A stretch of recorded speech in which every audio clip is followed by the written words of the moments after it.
सत साहिब सतगुरुदेव की जय। बंदी छोड़ कबीर साहिब जी की जय। बंदी छोड़ गरीबदास जी महाराज जी की जय। स्वामी राम देवानंद जी गुरु महाराज जी की जय हो।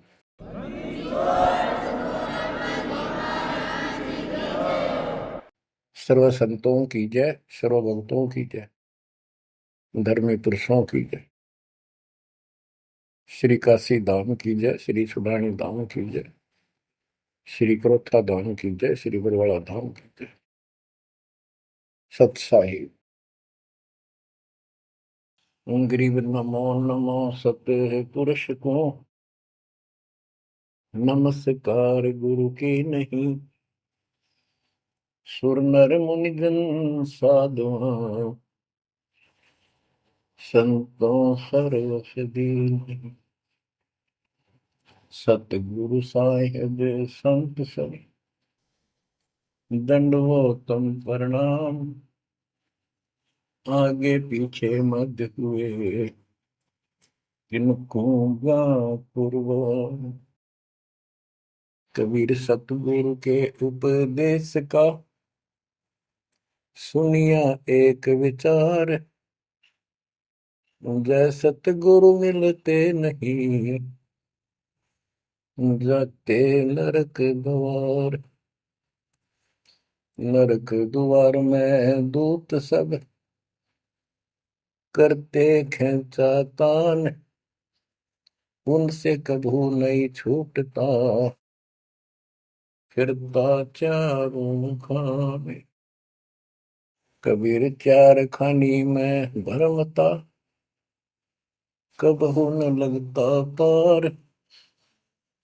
सो फेरा सब मिट गया मेरे सतगुरु के उपकार। जय जय सतगुरु मेरे की जय जय सतगुरु मेरे की। सदा साहिबी सुख से वसियो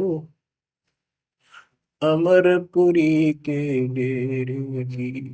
जय जय सतगुरु मेरे की जय जय सतगुरु मेरे की। सदा साहिबी सुख से वसियो सतलोक के डेरे। निर्विकार निर्भय तू ही और सकल वैमान। जी साधो और सकल वैमान। सब पर तेरी साहिबी सब पर तेरी साहिबी। तुझ पर साहिब ना निर्विकार निर्भय। परमपिता परमात्मा कबीर परमेश्वर जी की असीम श्रद्धा से बच्चों आपको अमर कथा सच्चा ज्ञान सुनने को मिल रहा है। आपकी किस्मत परमाने अलग लेखनी से लिखी है, अलग आपका अकाउंट है जिस पर काल का कोई अधिकार नहीं है। बच्चों, परमात्मा का एक एक शब्द अपने को सत्य मानना होता है। या तो भक्ति पर लगो मत भोगो कष्ट। भक्ति पर लग के भी और भक्ति मार्ग में अविश्वास होता है तो वो प्राणी सफल नहीं होता। जैसे दास को पहले शुरुआत में परमात्मा की चाह खूब थी और ये सुना करते थे द्रौपदी का चीर मिट गया, नरसिंह दास भगत की कुंडी भगवान ने ली। तो इस तरह की बातें आत्मा मानती थी भगवान कुछ भी कर सकता है, पर कोई कह देता था नहीं ऐसा नहीं हुआ करता है। तो वैसे भगवान की आस्था बनाने के लिए कह रखा है ऐसा नहीं हो सकता। तो मन ये भी मान लेता था कि ऐसा ना होगा, पर भगवान तो है। केवल इतना मानकर भक्ति कर रहे थे, दीक्षा भी ले ली थी। और फिर परमात्मा ने ऐसा अजब गजब किया, वो सारी शंका मिटा दी। लोहे की जाड़ी को 1 फुट से ज्यादा बढ़ा दिया, और दोनों को बढ़ा दिया, एक को नहीं। तो बच्चों, विश्वास बहुत जरूरी है। जैसे आपको उदाहरण दिया जाता है सत्संग के माध्यम से। एक गांव के बाहर दो साधक साधना कर रहे थे। एक 40 साल से बैठा था, आयु 60 के आसपास हो चुकी थी। दूसरा 4 वर्ष से साधना करने लगा था, वो भी घर त्याग कर बाहर आश्रम बना रखा था। तो बच्चों, वैसे तो साधना दोनों की ही शास्त्र विरुद्ध थी। पिछले संस्कार से प्रेरणा इतनी प्रबल हो जाती है कि आत्मा भगवान की तरफ तड़प जाती है, उसको खोज के लिए निकल पड़ती है, और जैसा कोई मार्गदर्शन मिलता है उसी अनुसार अपना सारा जीवन कुर्बान कर देती है। उससे उसको कुछ तप मिल जाता है, बन जाता है, और कुछ सिद्धियां आनी शुरू हो जाती हैं। उससे उसका वह बोलबाला हो जाता है। फिर उसकी मृत्यु के बाद वह एक यादगार बना दी जाती है। वो नरभाग, आप तो नरक में गया, आने वाले उस गांव की कई पीढ़ियों को भी नरक भेजने का सामान तैयार कर गया। आने वाली पीढ़ियां उसी पर मत्था टेक टेक के उस कब्र पे, उसकी मूर्ति पे, और अपनी मनोकामना पूर्ण करवाती हैं। होता किसी का कुछ नहीं, पर वह भावना बन जाए, एकाधिका वैसे सूत बैठ जाए, दाव लग जाए, स्वाभाविक। जो भक्ति ना करते उनका भी हो जाता है, वो तो उसका संसार होता। और वो नियमित उसका कर देते थे, हम भी ऐसे ही थे।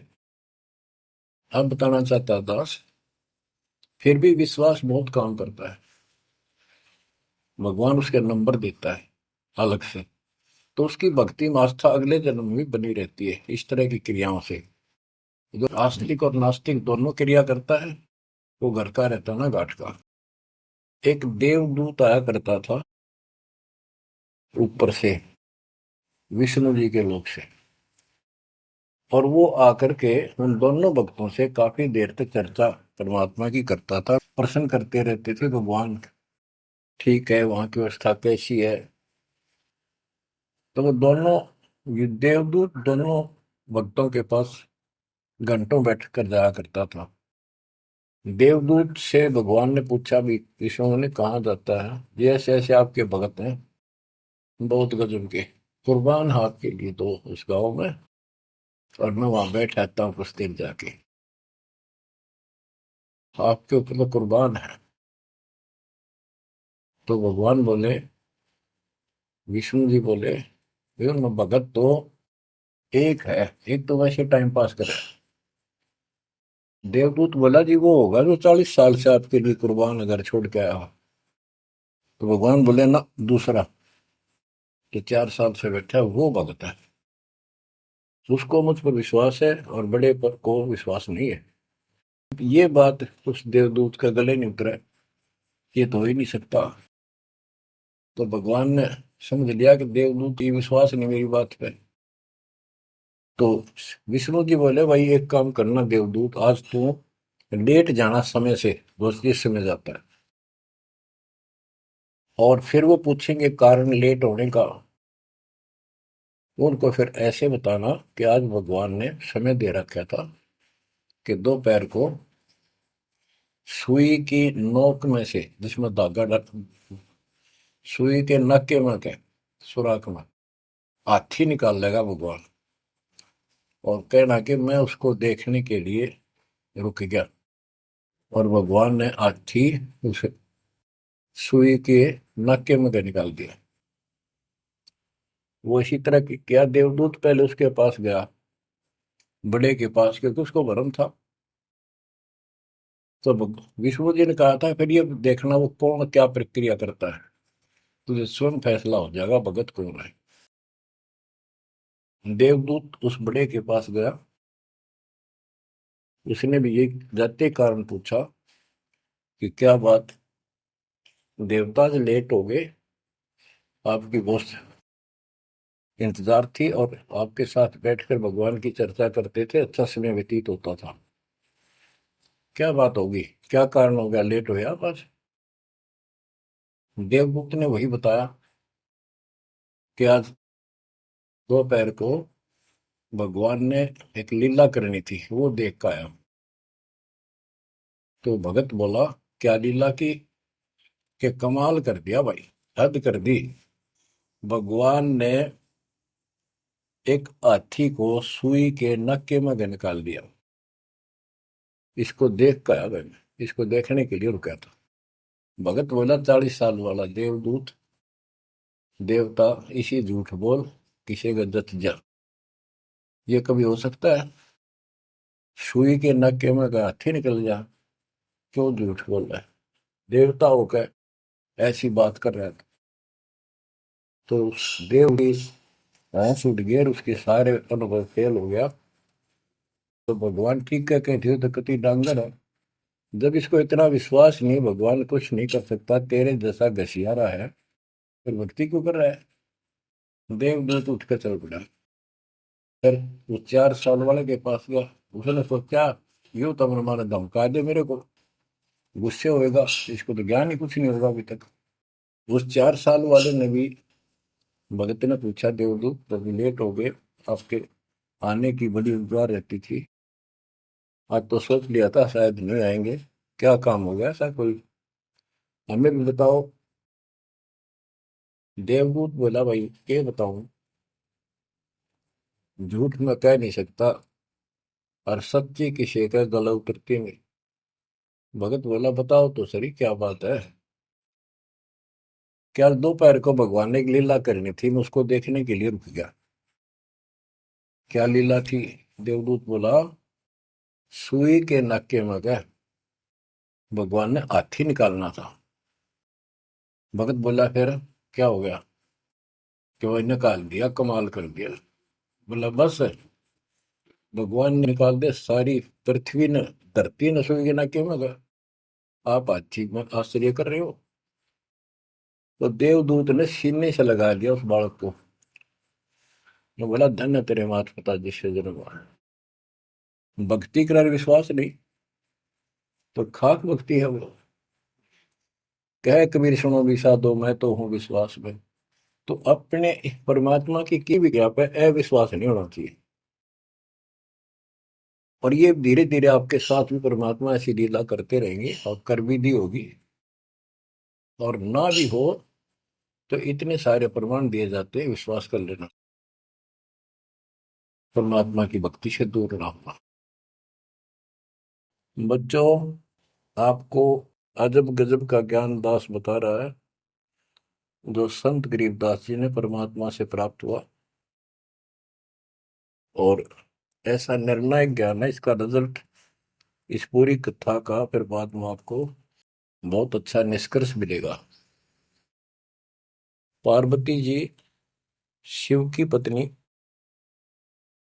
और 108 बार मर चुकी थी। 109वें जन्म में भी उसने शिव जी को ही पति बनाया। ये संस्कार था उनका। नारद मुनि ने एक दिन आके पार्वती जी को समझाया कि हे माता, भगवान शंकर जी के पास एक ऐसा मंत्र है जो आपको बता देना, उस नाम के जाप से आप अमर हो जाओगे। अन्यथा आप 108 बार मर चुके हो, और वो भगवान उसकी प्रमाण के लिए आपके शरों की खोपड़ी की माला बना रखी है। 108 है गिन दिए। पार्वती जी बोली, भाई नारद बिल्कुल सही है, 108 है। मैं पूछती हूँ ये किसके के यू क्या है, तो वो टाल मटोल कर जाते हैं। तो हे माता, आपका जन्म मरण मिट जाएगा। तो वो बोली, भाई ये मेरे बात समझ में नहीं आती कि शिव महाराज जी मेरे से कुछ नहीं छुपाते, और इसने ये कैसे छुपा रखा मंत्र मेरे से, मेरे से बहुत प्यार करते हैं। और बताते हैं तेरी मृत्यु के बाद मैं बहुत रोता था। तो नारद जी ने कहा, माता अभी तक आप उनको पति मानती हो, जिस दिन परमात्मा रूप देखोगी और उनको एक गुरु रूप में नम्र भाव से प्रश्न करोगी, कति अति नम्र होकर, तब ये गुप्त मंत्र आपको बताएगा। ये मंत्र शिव जी ने किसी को नहीं दिया आज तक, क्योंकि ऐसा किसी का लक है नहीं, ऐसा भाव किसी का है नहीं। तो आपको वो भाव बनाना पड़ेगा जिससे वो आपको ये अमर मंत्र दे दे।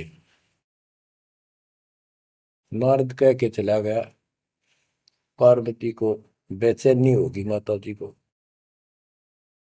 शिव जी जब घर आए और दिनों तो वो दूसरे ढंग से बात करा करती, क्योंकि पत्नी बराबर का हकदार होती है, हिस्सेदार होती है। उस दिन चरणों में लेट गई, दंडोत प्रणाम किया और चरण पकड़ के रोने लगी और कहने लगी, हे भगवान, मुझसे ऐसी कौन सी गलती बन गई कि आपने मेरे से वो अनमोल मंत्र छुपा रखा है। हे भगवान, मैं 108 बार मरी, क्या आप दुखी नहीं हुए होगे?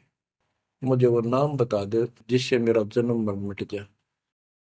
अब शिव जी उसके मुंह की तरफ देख रहा है, पार्वती की सारी आओ भाव को समझ रहा है। कहने लगा, पार्वती आज तेरे को कौन सा भगवान आत्मा मिल गया जिसने तेरी बुद्धि बदल दी?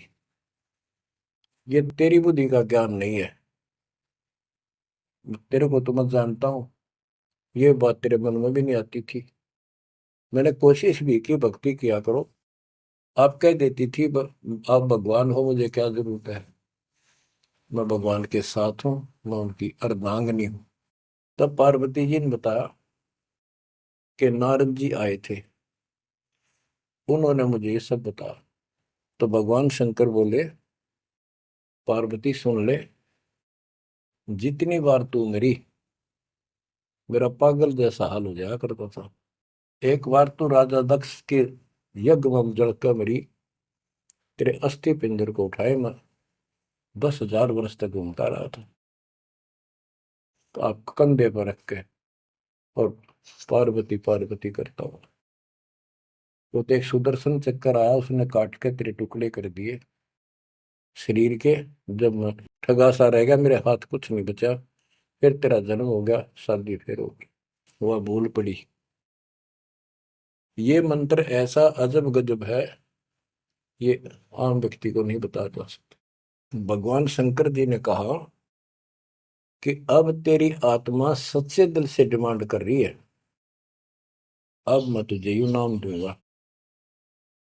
गरीबदास जी बताते हैं कि जैसे सीप एक जानवर होता है, शंखला सा जैसे एक शंख होते हैं, इस टाइप के मजबूत शरीर का, और उसको सीप बोलते हैं, सीप।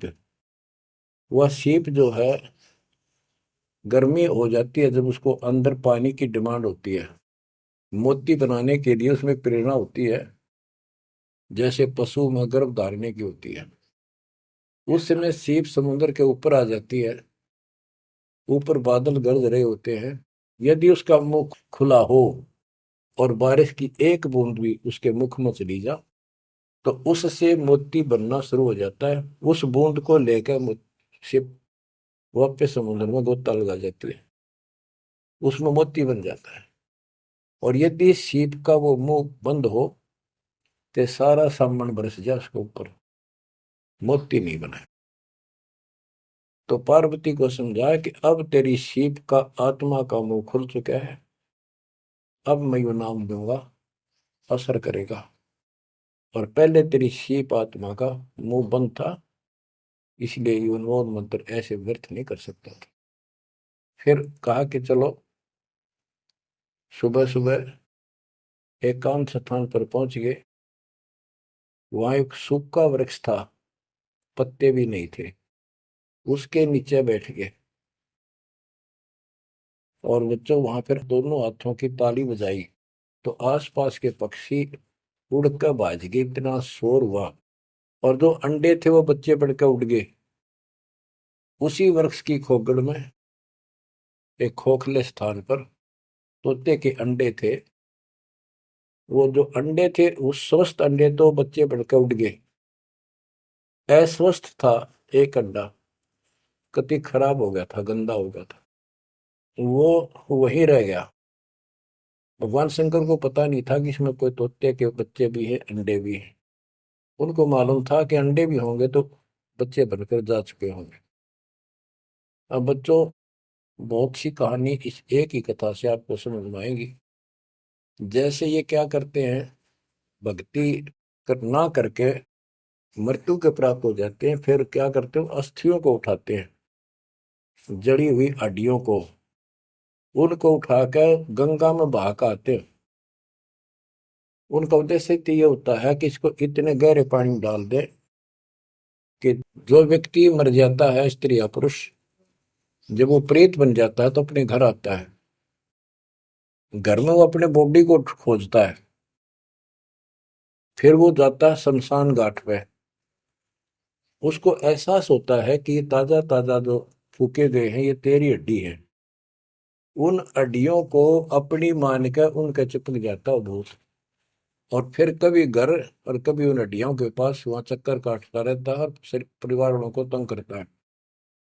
तो क्या कर, इसीलिए उसको उन हड्डियों समेत उठाकर उसने इसी जगह डालते हैं, उसको भेदा नहीं लगता और वो भटक भटक के चला जाता है। तो बच्चों, अब हमने न तो ये क्रिया करनी क्योंकि हम भूत बनाए को नहीं, हमारी सच्ची भक्ति है और उससे कोई समाधान नहीं हो जाता। तो इसी प्रकार तो दास बताना चाहता है कि मरने के बाद भी उन हड्डियों को भी वो जीव अपना मान रहा था कि मेरी है, उनके चिपक जाता है। इसी प्रकार जो गंदा अंडा हो गया था, वो आत्मा उसका चिपकी हुई थी कि मेरा है। हालांकि वो कति खत्म हो चुका था, कुछ दिनों में उसकी वो सूख जाता, खत्म हो जाता, फिर वो उसको छोड़कर चलती। तो वो आत्मा उसके साथ चिपकी हुई थी। उधर से पार्वती जी को कथा सुनाना शुरू कर दिया, अमर कथा सुनाई। क्योंकि गरीबदास जी कहते हैं, कबीर साहब ने बताया, हम बैरागी ब्रह्मपद सन्यासी महादेव, सोहम मंत्र दिया शिव जी को, वो करे हमारी सेव। तो कबीर साहब ने इन सब को यो अमर ज्ञान सुनाया था, सतलोक वाला, सृष्टि रचना सब सुनाई। भगवान ऐसा है, भगवान ऊपर है, भगवान ऐसा है, वो सबका मालिक है। जब तो मान ली, प्रथम नाम एक ले लिया, किसी को ओम दे दिया, किसी को सोम दे दिया, किसी को श्रीयम हरियम दे दिया, किसी को किलियम। इस तरह इनको अपना बनाया परमात्मा ने। और फिर सोचा था कि दोबारा मैं आऊंगा, अगर इनकी बुद्धि काम करेगी, इनकी आस्था ठीक रही, तो फिर नए सिरे तो मंत्र पहला दूंगा। जब दूसरी बार परमात्मा गए तो इन सब की बुद्धि काल ने फेर दी। इन्होंने सुनी भी नहीं कबीर साहब की बात। तो कबीर साहब वापस आ गए। अब वो ज्ञान शिव जी को था, पार्वती को बताया और मंत्र दिया उसको। और बच्चों, 5 नाम शिव जी को बताए थे, लेकिन शिव जी विशेषकर एक सोहम मंत्र ही जाप करता है। ये चक्कर ये है कि जो गुरु बताते हैं हम उस पर ना रुक करके फिर मनमुखी जरूर करते हैं कोई कोई। और परमात्मा जी ने, कबीर साहब ने शिव जी को सब कमलों का भेद बताया था। ये योगी था, इससे तो एक कमल भी नहीं सुलझा था, एक भी, और अभी तक नहीं सुलझा है, लेकिन ज्ञान सारा बता दिया था। तो पार्वती को सुनाया जा रहा था ज्ञान, पार्वती यश करती जा रही थी, देखो ये मूल कमल है, आगे चलो स्वाद चक्र है, फिर नाभि कमल है, हृदय कमल है, उसमें ऐसे ऐसे देवता हैं, कंठ कमल में ऐसा है, त्रिकुटी कमल तक पहुंचा दिया बस। पार्वती जी ध्यान मग्न होगी, उसको नींद आ गई, बोलना बंद कर दिया। उधर से वो पक्षी इस कथा को सुनने से वो अंडा स्वस्थ हो गया तोते का, और ओंकार्य बुलंद आ गया। शिव जी ने देखा, आवाज और तरह की आई, पार्वती तो सो रही है, लटके ले रही है बैठी बैठी। आवाज कहाँ से आई? उसने देखा एक पक्षी उस वृक्ष की खोगड़ में, उथोथे स्थान में नजर पड़ा। पक्षी उड़ कर भाग लिया। शिवजी उसके पीछे चल पड़े कि इसने मेरा ज्ञान चुरा लिया। आकाश में उड़ गया, उड़ के पीछे हो लिया। ये तोते वाला जीव परमात्मा की अमर कथा सुनता है, उसमें भी शक्ति सिद्धि आ गई थी। और ये ज्ञान जो है पूरे पहुंचे हुए संत से सिद्धि युक्त और अधिकारी से सुनने से ज्यादा असर करता है। भगवान शिव तीन लोक के प्रधान है, इनमें आध्यात्मिक शक्ति है। वो साथ मिलकर उसकी आध्यात्मिक शक्ति के साथ वो वाणी परमात्मा अमर कथा उसके भी बॉडी में गई, उसमें सिद्धि आ गई। मोक्ष तो बहुत दूर की बातें हैं, ये तो लंबा चैप्टर है, लंबी कहानी है। लेकिन सब थोड़ा थोड़ा हिंट आपको देना पड़ता है, कहीं कभी कोई मिसगाइड ना कर दे। सिद्धियों कहते ये अष्ट सिद्धि नौ निधि के भरे पड़े हैं शिव जी, और इनके वचन से भी सिद्धि आ जाती है, किसी को ये कह दे तो। लेकिन सिद्धियां ने के चाटा, ये मोक्ष तो ना हुआ है। भाव कहने का ये है कि वो तोते वाला प्राणी वेद व्यास के आश्रम में पहुंच गया, उड़ता उड़ता पीछे पीछे शिव जी। वहां शरीर छोड़ गए, और व्यास की पत्नी ने जमाई ली थी, उसके द्वारा सांस के द्वारा वो सूक्ष्म जीव अंदर चला गया। और जब गर्भ धारण का समय आया तो उनके गर्भ में स्थान लिया, उस बच्चे के शरीर में प्रवेश हो गया, 12 वर्ष तक वहीं रहा। आगे कथा इसमें आगे आएगी, वो बताऊंगा। अब ये वाणी सुनाऊंगा जो आसानी से आपका समझ में आएगी। मोक्ष मुक्ति का लख्यान बेवा, ब्रह्म में पुत्र व्यास सुखदेवा। सतगुर मेरा महादेव पंका, 84 की मिटी न शंका।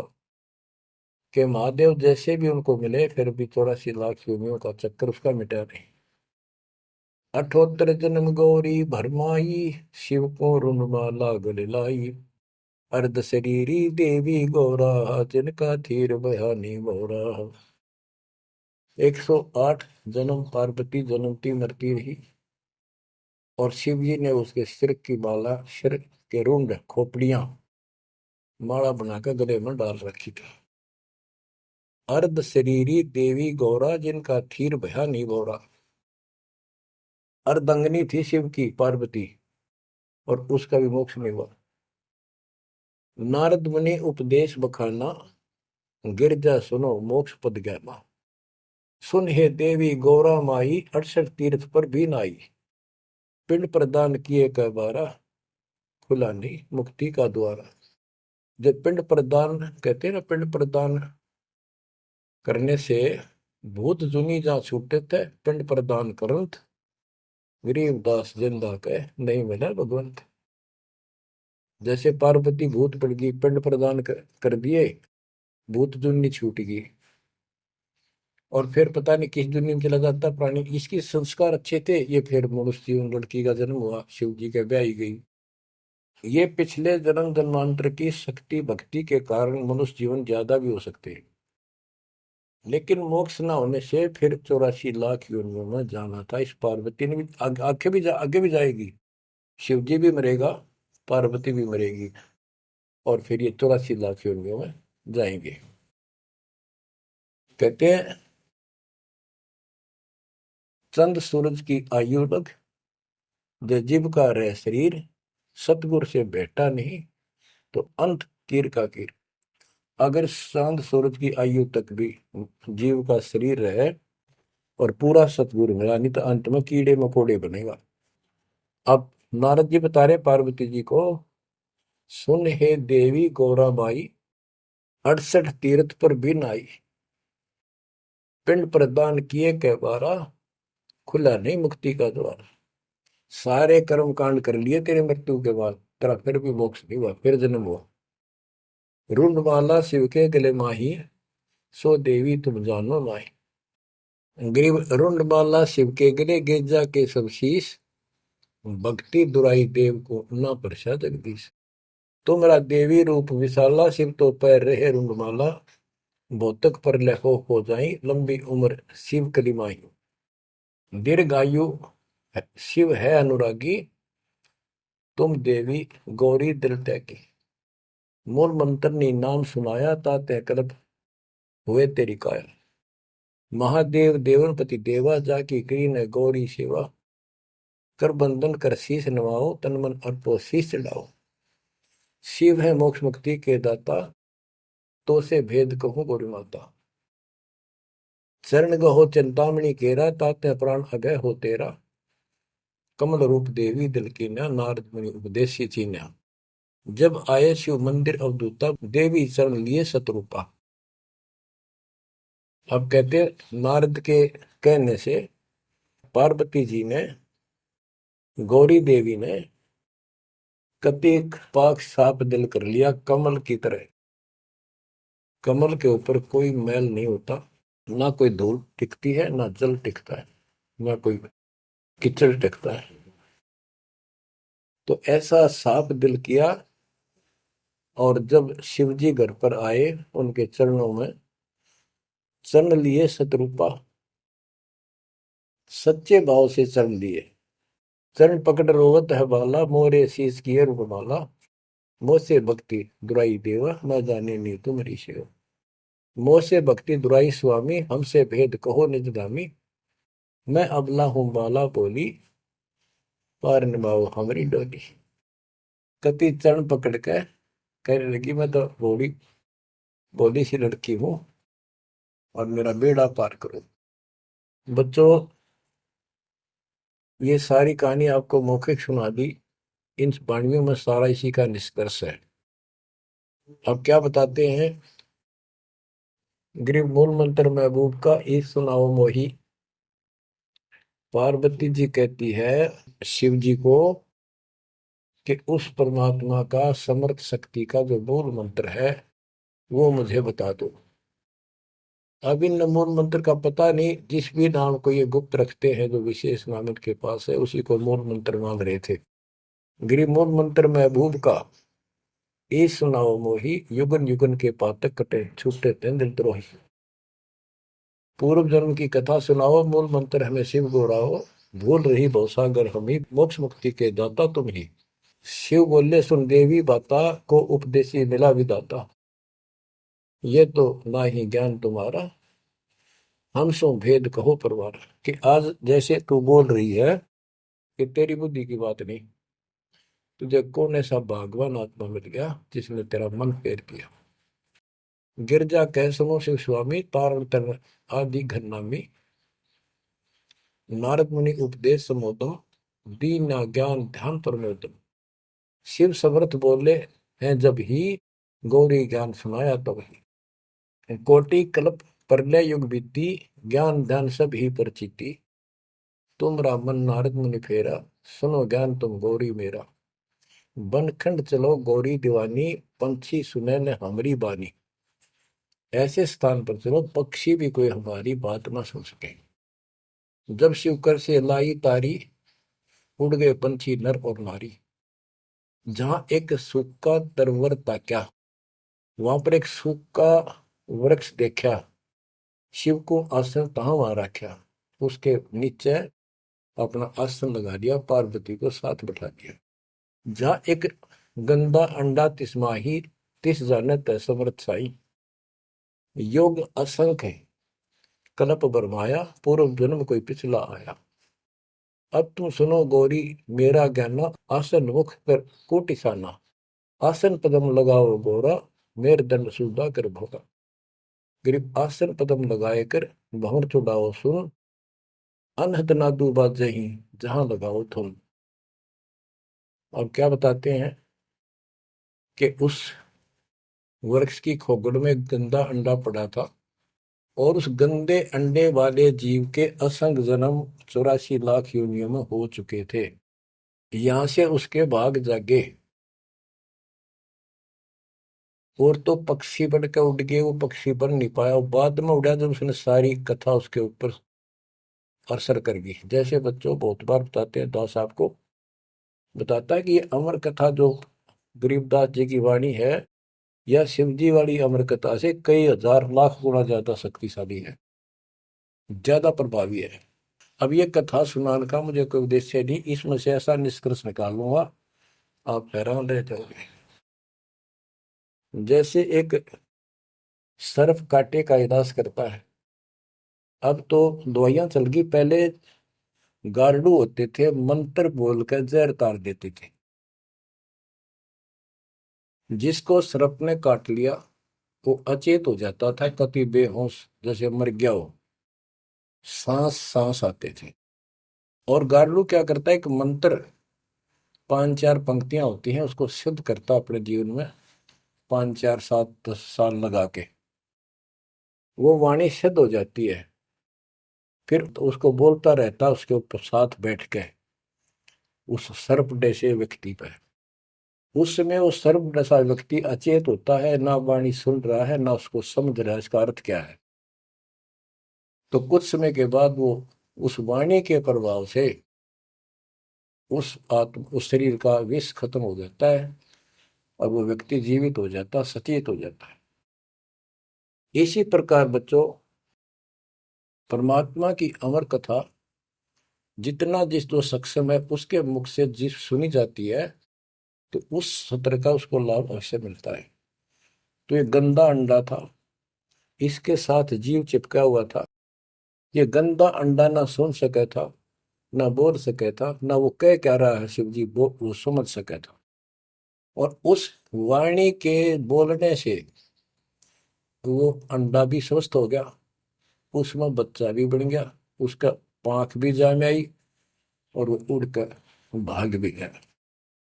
इसी प्रकार जो आज मानव के ऊपर रहम हुआ है, गरीबदास महाराज जी की अमरवाणी इससे भी ज्यादा स्ट्रोंग है।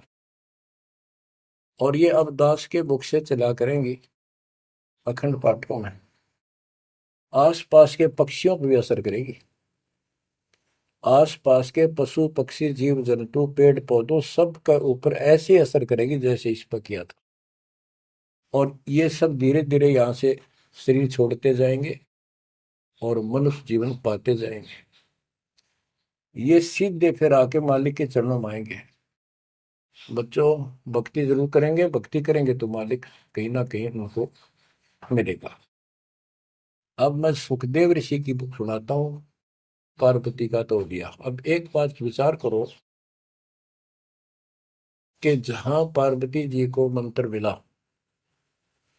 अमर मंत्र मिला, वो नाम मिला भक्ति करने का, यानी वो शिष्या भई, तो वो स्थान पार्वती के लिए तो अमरनाथ हो सका है। ये जो वहां आजकल जावे हैं मत्था टेकन देखन दर्शन कर, उनके लिए अमरनाथ नहीं है वो।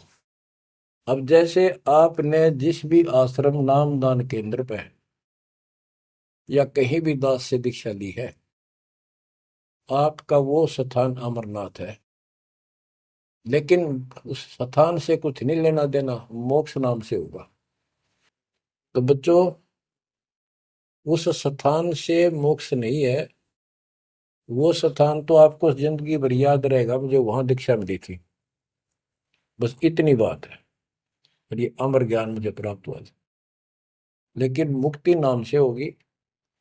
और जो बोले आत्मा इतने ऊंचे पहाड़ों पर जाते हैं दर्शन करके आवांगे। अब विचार करो, जैसे दास ने बहुत बार समझाया आपको, ये तीर्थ क्या होते हैं, ये धाम क्या है। जैसे पार्वती को वहां नाम लिया, नाम लेकर अपने घर ना आएगी, अब भक्ति करिए, वहां क्या रखा है। अब जैसे तीर्थ हैं, वहां किसी ऋषि ने भगत ने कोई तालाब का सहारा तक है, क्योंकि पहले पानी नहाने धोने का पीने का तालाब ही होते थे, कुएं भी बहुत गहरे होते थे, एक आदमी नहीं खोद सकता। तो वहां बैठ कर अपनी भक्ति करता था, जैसे भी उसने डले डोए। क्योंकि सत साधना तो आपको ही मिली है, पूरे विश्व को चार चार युग के बाद मिलेगी। तो वो जैसे भी तप किया, कुछ किया उसने, जैसा भक्ति की, उस आधार से वो उस लोक में चला गया। और अब वहां कुछ नहीं। अब जैसे हम किसी का एक हमाम दस्ता ले आते थे और उसमें सामग्री कूटते हवन की और वापस देते थे मांझ धो के। हमाम दस्ता होता है लोहे का उखड़ सा, एक डेढ़ एक फुट का उसका मुसड़ सा होता है लोहे का ही, उससे वो कूटते हैं जैसे चटनी कूटते आ रहे कुंडी में। तो हमाम दस्ते में थोड़ी बहुत स्मेल थी और 5-4 दिन में वह भी खत्म होगी। जिसका मांग के लाए थे उसको दे आए तो उन घर वालों ने महसूस हुआ कि इसमें कुछ स्मेल आवा है, तो कोई सामग्री कूट रखी है। और कुछ दिन के बाद वो स्मेल भी खत्म होगी और वो सामग्री सारी कति साफ करके अपने घर रख ली। अब उस स्मेल को सूंघ बार बार को हो कमाल हो गया, बड़ी स्मेल आई, फिर वह खत्म होगी, चलो स्मेल लेके आते हैं। उस स्मेल से कुछ नहीं होने का, उस सामग्री से गूगल खेओ, वह बनानी पड़ेगी। इसी प्रकार मोक्ष प्राप्ति के लिए यह साधना करनी पड़ेगी। तो वहां जाने से कोई लाभ नहीं जहां पर कभी कोई ऋषि ने कोई साधना की थी, वो तीर्थ बने हुए हैं। तो काल ने परमात्मा से कहा था, जो मालिक आए थे जोगजीत रूप में, अपने बच्चे ज्ञानी के रूप में, जोगजीत रूप में, सहजदास रूप में, कई रूप में हम आते रहते हैं। तब काल ने सारी वचनबद्ध करा के मालिक को और फिर अपनी वह दुष्टता दिखाई थी। यूं कहा था, जाओ ज्ञानी वैसे जाओ, जोग जीत संसारा, जीव न माने कहा तुम्हारा। जीव तुम्हारा कहा न माने, हमरी और वो बात बखाने, तीर्थ व्रत और झूठे जब तब मन लाऊं, देवी देव देवर पुजवाऊं, या वो जीव को बरमाऊं। द्वादश पंथ करूं मैं साजा, नाम तुम्हारा ले करूं आवाजा। द्वादश पंथ जो नाम जो ले, सो मेरे मुख में आन समोई, और अनेक पंथ चलाऊं, या विद जीवों को बरमाऊं। तो आज वो सारा काम इसने कर रखा है। अब आप किसी को समझा के देख लो, आपके सर हो जाते हैं। तुम हमारे देवताओं को ऐसे बताते हो, हमारी साधना को गलत बताते हो, तीर्थों में जाना ठीक नहीं, व्रत रखना ठीक नहीं। तो काल ने बोल रखा था कि हमारी ओर हो बाद बखाने, हमारी ओर हमारा तरफ पक्ष लेकर के वाद विवाद किया करेंगे। अब बच्चों, जो दास बता रहा है कि जो अमर पाठ और अखंड पाठ या वैसे वाणी सत्संग जहां भी चल रहे हैं, चला करेंगे, चलते हैं, चल रहे चलेंगे, वहां आस पास के पक्षियों को भी इसका राहत मिलेगी। और जैसे सुखदेव ऋषि, सुखदेव व्यास जी की पत्नी के पेट में समा गया, गर्भ में, उसके बाद 12 वर्ष तक गर्भ में रहा। वहां उसको याद रहा कि पिछले जन्म तो असंख्य खो दिए, भक्ति नहीं बड़ी, अब के मानव शरीर प्राप्त हुआ और बाहर जाते ही भूल पड़ जाती है तो जुल्म हो जाता है। इस डर के मारे गर्भ से बाहर लिया। 12 वर्ष बीत गए, ब्रह्मा विष्णु महेश को टेंशन हुई, ये तीनों आ गए। इन्होंने कहा कि सुखदेव बाहर आओ, 12 वर्ष तक गर्भ में ठीक नहीं, हमारी मर्यादा खत्म होती है। 9 महीने भी माताएं गर्भ में बच्चा रखती है, बहुत परेशान हो जाती है, और 12-12 वर्ष रक्षा करेंगी, ये गलत परंपरा डलती है, आप ऐसा ना करो, बाहर आओ। तो सुखदेव ऋषि ने कहा कि हे परवरदिगारो, हे भगवानो, अब मुझे ज्ञान हो गया, बाहर आती है आपकी माया, यह त्रिगुणमयी माया हमें अचेत कर देती है, सब बुला देती है, इस माया में रोक दो, फिर मैं बाहर आऊं। इन्होंने कहा भाई ज्यादा हम भी नहीं रोक सकते, ये हमारे से भी बहुत ज्यादा प्रबल है, हमारे बस की बात नहीं है, बस कुछ सेकंड के लिए रोक सकते हैं। तब उसने कहा जी कुछ सेकंड के लिए रोक दो। तो कुछ क्षण के लिए रोकी, इतना में सुखदेव बाहर आया। तो उसको भक्ति की प्रेरणा बनी रही, भगवान की याद रही। उसी समय 9 नाथ 84 सिद्ध, यानी 93 बच्चे और लड़के पैदा हुए, ऐसा इत्तेफाक था, संस्कार था उनका। उनको भी ये बातें याद रही, उनमें से 9 तो नाथ बन गए। और 84 सिद्ध कहलाए। उन्होंने भक्ति की प्रेरणा बन गई, बचपन से ही मालिक की याद बनी रही। लेकिन सच्चा सतगुरु ना मिलने से ये भी डले डोए। अब बच्चों ज्ञान पूरा आ चुका है और वो ठीक का समय आ गया है।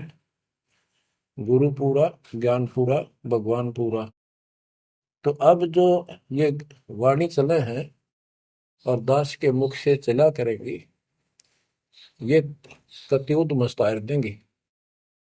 काल के पता नहीं कितने जुगाड़ को तोड़ेंगी, कितने जीवों का उद्धार बनेगा। मनुष्य का तो कहना ही क्या, डांगर डोर पशु पक्षी कीड़े मकोड़ों को भी सहारा मिलेगा इसका। ये इन पुराणों से कथा है और ये आपके सामने सच्चाई किस तरह है। अब तो सुखदेव ऋषि जब बाहर आया, उड़ कर चल पड़ा वहां से। पिता ने कहा बेटा, व्यास जी ने कहा पुत्र,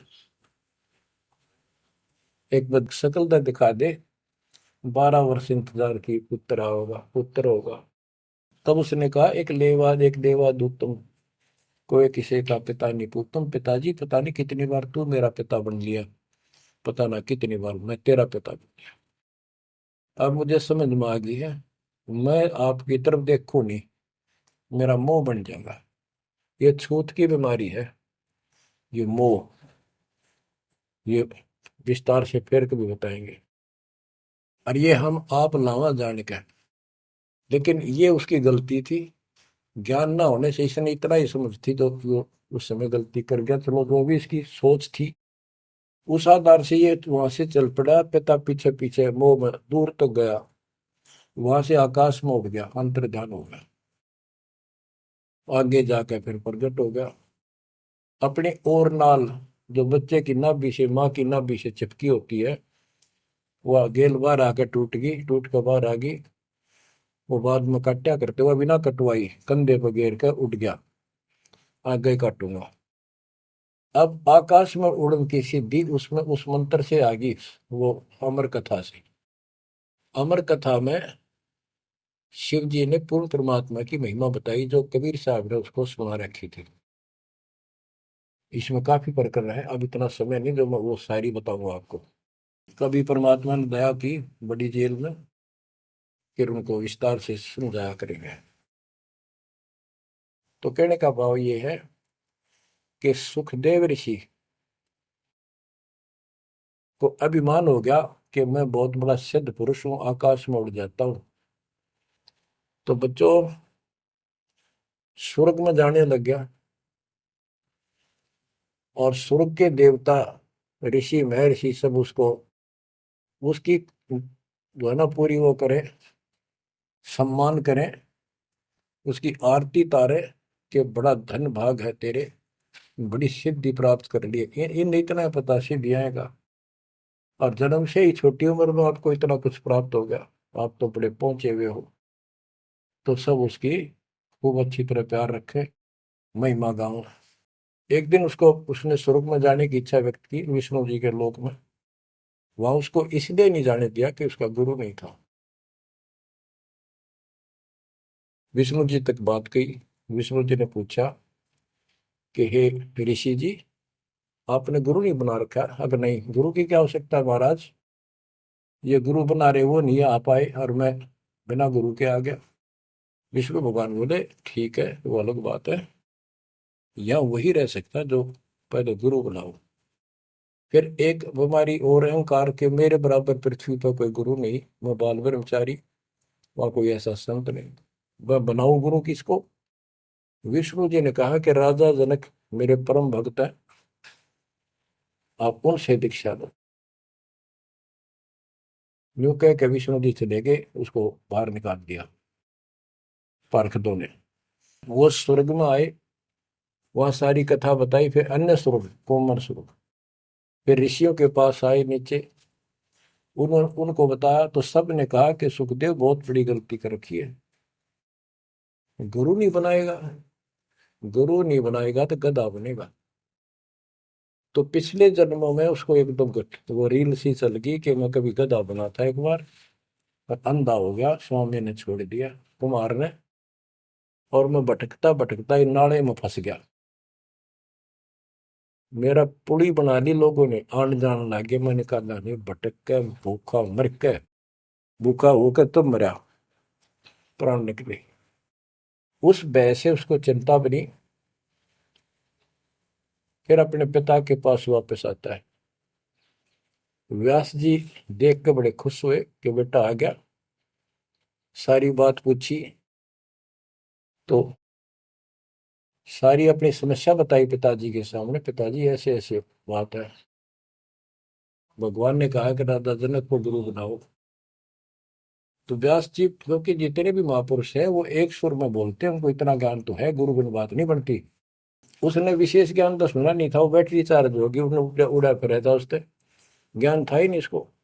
तो व्यास जी बोले, रे बेटा, मैं तो खुश था, चलो बेटा ना मेरे पास आया, पर यूं चर्चा तो चल रही है व्यास का बेटा इतना पहुंचा हुआ है, अब तने गुरु नहीं बना रखे, मैं तो तुम्हें कमाल कर दिया। तो दो कोडी का जीव नहीं, कल नहीं ये तेरा प्राण छूट जाएंगे या बैटरी खत्म हो जाएगी और नरक में जाएगा बेटा। गुरु बिन बात पड़ती है। तो आखिर में हार कहने बोला, हे गुरुदेव, हे पिताजी, मैं कैसे गुरु बनाऊं राजा जनक को। राजा जनक गृहस्थी भाई, ओए होए, और कैसे शीश निभाऊं जाए। जनक विदेही राजा भाई, कैसे शीश निभाऊं जाई। ओहो। सुखदेव बोले, ज्ञान विवेक का हमने स्त्री का मुख नहीं देखे। तो उसके पिताजी बोले, जो भगवान ने कह दिया, अरे तू अब भी अगरम बगरम कर रहा है, ये करने का जीव नहीं, तेने ज्ञान भी क्या आएगा, कहाँ जाएगा फिर तू, वहां तेरे को बढ़ने नहीं देंगे स्वर्ग के अंदर। जो मरता क्या नहीं करता, राजा जनक के द्वारे गया, वहां चरणों में मत्था टेका और अपने कल्याण का मार्ग पूछा। बच्चों, क्योंकि यहाँ समय बहुत कम मिलता है, इससे बहुत सी जानकारी होगी आपको, अजब गजब ज्ञान होगा। क्योंकि अभी तक दास ने आपको केवल प्रमाण दिखाए, सारे ग्रंथ सुन जाए और एक नंबर का ज्ञान आपके हृदय में जमा दिया कि जो दास कह रहा है वो सारी सच्ची है। अब दास कोड वर्डों में, संकेतों में भी ज्ञान समझाएगा, तो भी आपकी आत्मा गिल्ला कैच करेगी साथ के साथ। गरीब गोता मारू स्वर्ग में, जा बैठो पाताल, गरीब दास ढूंढता फिरो अपने हीरे मोती लाल। आप वो हीरे मोती लाल हो बच्चों, आप सामान्य आत्मा नहीं हो। जब परमात्मा आपको कैसे रंग रहा है, रंग में कैसे दूध अमृत पिला रहा है आपको घर बैठे, आपको नहीं पता इसका क्या प्रतिफल होगा। बच्चे को माता पिता दूध पिलाते हैं, बढ़िया भोजन खिलाते हैं, उनको पता है कि इसको कितना इसका लाभ मिलेगा। बच्चे को ज्ञान नहीं होता, वो धक्के तो पिलावे, खेलने लग रहा हो, माँ लाओगी बुला के, आजा भाई आजा बेटी, दूध पियावेगी। बस दूध पीता पीता भी इन्होंने सोचा है, बच्चा अब छोड़ दे, जल्दी ही टांग ठोकूं, बाहर खेल का हूं। अब वह दूध पिया के फिर छोड़ देती, जा भाई खेल है तू। तो बच्चों, ये अमृत दूध है आपकी आत्मा के लिए। अपना काम करो, संसारी काम करो, फिर तो दिन का जो होमवर्क क्लास वर्क है वो भी करो। तो ज्ञान का जो असर है ये व्यर्थ नहीं जाएगा, आपकी आत्मा को इतनी ताकत दे देगा जिसमें भक्ति बिल्कुल सुदृढ़ हो जाएगी, सुरक्षित रहने लग जाएगी। क्योंकि मन में दोष नहीं रहेगा, कोई गलती करे बनेगी नहीं, तो सब कुछ सुरक्षित रहेगा। आपके मोक्ष के लिए परमात्मा ने कसर नहीं छोड़ रखी, जो भी संभव व्यवस्था है वो सारी कर दी है। बच्चों, तुम भी दया करियो, रहम करियो उस परम पिता पे। और इस दास की उम्र देखो, और दास कहाँ है 9 साल से, ये देखो, और यहाँ से आपके लिए क्या कर दिया उस दाता ने। उस मालिक को देखो ध्यान से। आप बालक नहीं हो, आपकी आत्मा में समझ आ जानी चाहिए कि ये क्या हो रहा है। कुर्बान हो जाओ, संसार की भूल जाओ बातों को। जो ज्ञान हम देते हैं उसके ऊपर समर्पित हो जाओ। तन मन धन सब अर्पिए, भक्ति मुक्ति के काज, जिनके उनमें बंदगी के इंद्र का राज। बच्चों, इंद्रिय कर्म न लग लगार, जो भजन करे निर्दुंदरे, गरीबदास जग कीर्ति होगी, जब लग सूरज चंद्रे, जब लग सूरज चंद्रे। बच्चों, आने वाली पीढ़ियां आपको भी याद करा करेंगी, जब तक चांद सूरज रहेंगे आपका नाम रहेगा कि हमारे कौन माता पिता, कौन दादा परदादा दादी इसे अमृत ज्ञान को हमारे कुल में लाए थे। आने वाली पीढ़ियों के उद्धार के लिए तुम जिम्मेवार हो। कुर्बान हो जाओ। परमात्मा आपको मोक्ष दे, सदा सुखी रखे। सत साई।